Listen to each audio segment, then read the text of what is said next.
네, 한 주를 시작하는 월요일 박철성의 주간 증시 시간입니다. 리서치센터의 박철성 국장님 나오셨습니다. 어서 오세요, 국장님. 네, 안녕하세요. 오랜만에 뵈니까 제가 막 바운스 합니다. 네, 저도 오늘 떨리네요. 오랜만에 보니까 굉장히 신나는데요. 아, 그래요? 네, 시청자 여러분께 또 주의해야 할 기업들에 대해서 오늘 알려주신다고 하는데요. 네, 어떤 네, 네. 기업일까요?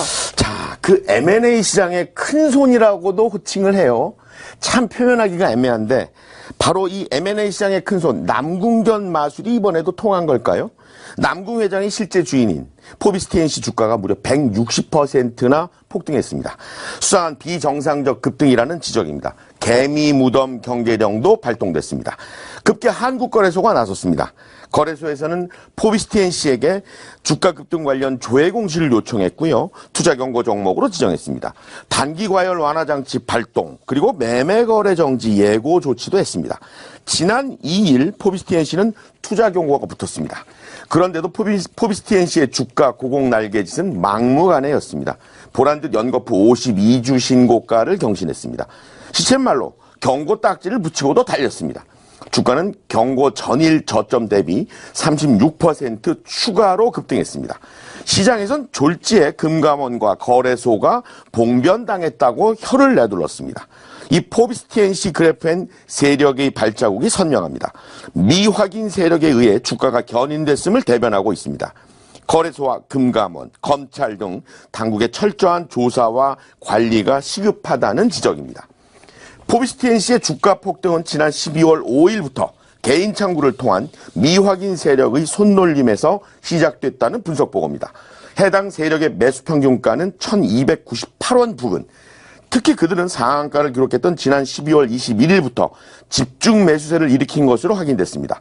이날부터 지난 3일까지 평균 매수 가격은 1312원 언저리라는 분석이 나와 있습니다.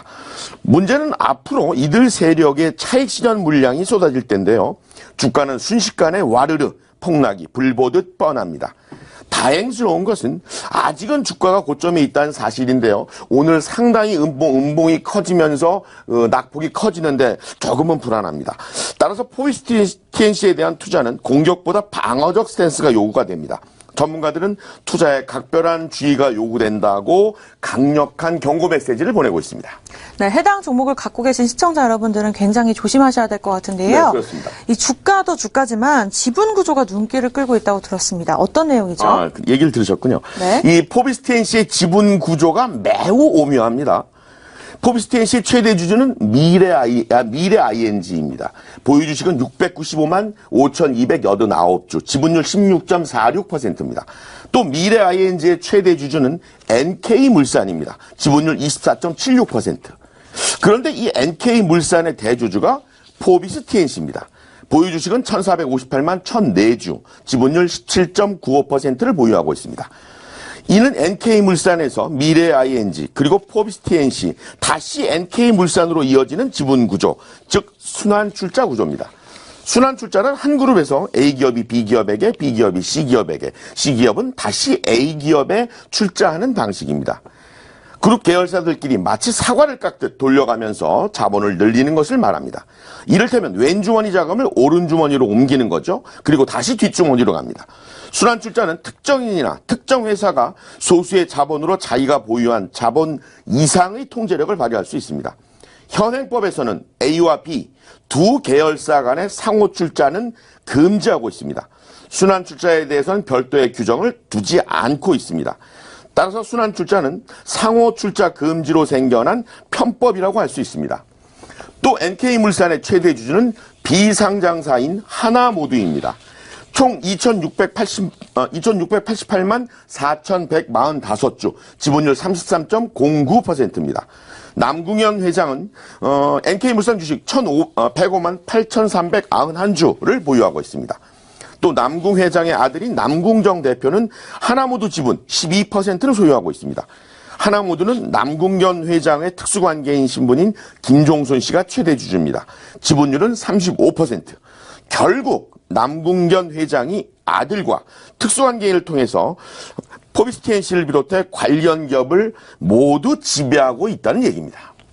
네, 이렇게 순환 출자를 이용한 기업 지배라는 점이 굉장히 놀라운데요. 네. 이 기업의 정점에 있는 남궁현 회장을 바라보는 시선이 좋지만은 않다고요. 그래요?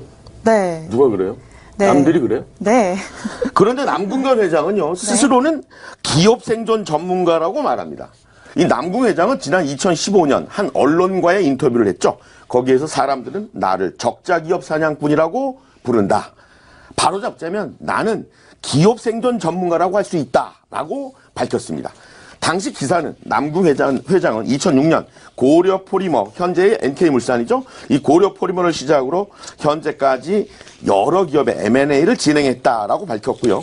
남궁 회장의 손을 거쳐간 몇몇 기업은 이미 상장 폐지됐고 그가 적자 기업 사냥꾼이라는 악명을 떨치게 된 이유라고 짚었습니다.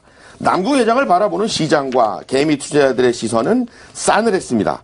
남궁 회장은 적자 상사를 인수하고 감자와 상장 폐지, 그리고 유상증자, 또 매각과 재상장하는 방식으로 거액을 벌어들인 것으로 유명했습니다. DH패션, 세종로봇, SI리소스 등이 그의 손을 거쳤습니다. 이 중에 DH패션과 세종로봇은 이미 상장 폐지됐습니다. 2007년 1월 17일 언론 매체인 이데일리가 보도한 기사가 남궁 회장의 실체를 꼬집었습니다. 지금은 상장 폐지된 세종로봇을 둘러싼 내용이었습니다. 기사에는 남궁현 회장 1년 만에 300배 뻥튀기라는 제목이었고요. 세종로봇 인수대금 제로, 베일의 오너 남궁 회장이라면서 1년 전 현물 출자 우회 상장, BW 차익 거래로 재미, 주가 이상급 등 지속하며 시가총액 1,000억 육박에 대해서 보도를 했습니다. 기사는 부실회사였던 세종로봇은 최근 논란이 되는 현물 출자 우회 상장으로 1년 전 경영권이 바뀌었다고 얘기를 하고 있고요. 아울러서 현재 최대 주주는 하나모두와 하나모두 자회사인 A+ 과학나라지만 실질적인 오너는 남궁현 회장이라고 밝혔습니다. 해당 기사는 남궁 회장의 세종로봇 인수는 2005년 11월부터 시작이 됐다고 얘기를 하는데요. 당시 하나모두는 세종로봇 신주 인수권 부사채, BW죠. 워런트 62만 여주를 홍콩 기관 투자자한테 단돈 60원에 사들였다고 보도했습니다. 신주 인수권 부사채, BW는 발행회사의 주식을 매입할 수 있는 권리가 부여된 사채를 말합니다. 따라서 사채권자는 보통 사채의 경우와 마찬가지로 일정한 이자를 받습니다. 그러면서도 만기의 원금을 고스란히 상환받을 수 있죠. 동시에 주식 가격이 발행가액보다 높은 경우 자신에게 부여된 신주 인수권으로 회사 측에 신주의 발행을 청구할 수 있습니다. 그야말로 도랑치고 가재 잡고 마당 쓸고 돈 죽고 격입니다. 이 남궁 회장의 세종로봇 인수와 매각 등의 상황에서 알 수 있듯이 시장에서는 당시 사례를 머니게임의 전형적인 사례로 꼽았습니다. 재무제표에 대한 의문과 아쉬움도 제기됐습니다. 회계 및 재무지표 기업 분석을 전문으로 하는 스카이홀딩스 김천년 대표는 재무제표상의 금액으로 매출 원가를 산출하는 것이 원칙일 것으로 판단되는데 따라서 손익 차이만큼 영업이익이 적게 나오게 기준을 변경한 것 아닌가 하는 의구심마저 든다고 얘기를 했고요. 이 포브스 TNC의 재고평가에 대해서 손익계산서의 재고자산평가 환입이라고 별도 표시하는 것이 옳다라고 부연했습니다. 네, 이번 내용을 통해서 또 해당 기업의 미래 가치를 확인해 볼 수 있는 시간이 되었으면 좋겠습니다. 네. 이런 내용들에 대해서 또 회사 관계자들과 인터뷰한 내용이 있으시다고요? 네, 한번 들려드릴게요. 먼저 그 회사 관계자와 인터뷰를 했는데요. 이 비정상적 주가 폭등, 그 배경과 이유를 물어봤습니다. 공시된 이유로는 공시 보셨을 것 같은데요. 그 이상 그 이하도 없고요. 저희가 공시낸 걸로 다른 말 할 회사도 아니고 저희도 공시낸 거 이후로는 특이사항은 없습니다. 이어서 2017년에 비해 2018년 3분기 매출 급감 이유도 물어봤습니다. 이 부분은 그 회계 기준이 변경됐거든요. 쉽게 말씀드리면은 예전에 총액 인식하고 순액 인식이 있어요. 저희가 유통회사잖아요. 네. 예를 들어서 저희가 이제 100원의 물건을 사와서 110원에 팔면 네.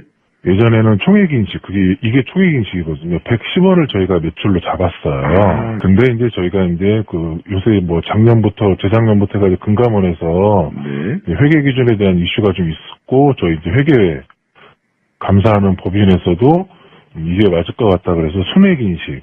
이거는 뭐냐 그러면 저희가 100원에 사와서 110원에 팔았으면 영업이익 부분 10원을 매출로 잡아요. 그 부분 때문에 그러는 거지, 이게 매출이 변하고 급감한 건 아니에요. 이어서 포비스테인 씨가 순환 출자고자가 맞느냐 확인을 한번 해봤습니다. 순환 출자라고 이걸 보셔야 할지는 모르겠는데, 순환 출자라고 이걸 보셔야 할지는 모르겠는데, 미래가 저희 그 대주주죠. 최대주주로 네, 그렇죠. 되어 있죠. 새 회계사는 관계사로 보시면 돼요. 그러면 이 기업들 중심에는 이게 가장 그 주인은 남궁견 회장이네요. 그러면 이 기업들 중심에는 이게 가장 그 주인은 남궁견 회장이네요. 지금 대표자로 계신 분이 이제 그렇게 돼 있죠. 취재진은 이 포비스테인 씨에 제기된 주가 폭등 의혹을 집중적으로 취재할 계획입니다. 여기에는 공익을 전제한 개미 투자자들의 피해를 최소화하겠다는 의지도 담겨 있습니다. 포비스테인 씨와 남궁견 회장 계속 지켜보겠습니다. 네, 오늘도 좋은 정보 감사드립니다. 지금까지 고맙습니다. 박철성의 주간 증시 시간이었습니다.